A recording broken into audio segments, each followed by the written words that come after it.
may mga entrata-update sa ASAP natin to. May guest nila si Golden Boy Carlos Yulo. May magkakasama rin ng OG Taiwan ASAP Squad. Tapos ito pa, may Josh Liang, sila Maymay at Kuya Robby. Ito pa nga, salamin Maymay.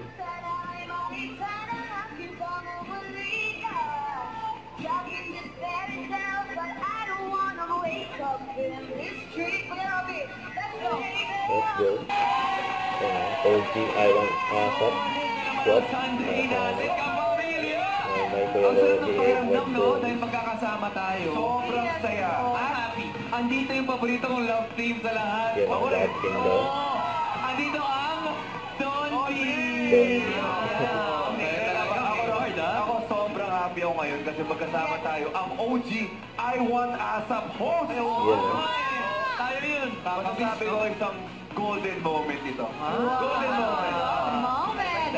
Speaking of golden moment, isa pang golden moment ay makakasama natin mga kapamilya, kapatid at ka-agency ngayon at kayong lahat na nandito po ngayon sa studio. Iyak ako. Ano po yan? Hindi ko alam kahit masakit yung meaning ng song or nakakilig siya, yung Heartbreak Anniversary. Ay, nako! Bakit? Hindi ko alam. Kasi siguro yung sayo kasi nakakilig ko. Ako na ba? It's a love song eh. Kanta sa rin dito, Gary, na The Warrior is a Child. Kasi nung bata kami, yun yung favorite song namin. Maganda nga yun. Maganda. Ay, Edward. Edward mo. Wala akong maiisip eh. Wala akong maiisip I si think Edward. lagi na makapugera. Makapugera. Well, could be. May relax In my na life, nila okay? Ito, We will see.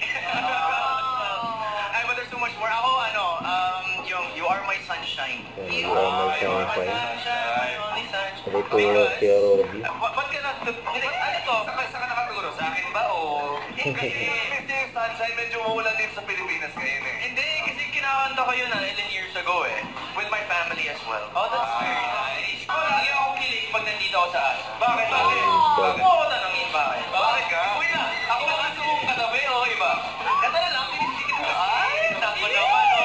Ay, baka maybe this time, no? Pero, nakaparaw talaga maging Pinoy. You got it right.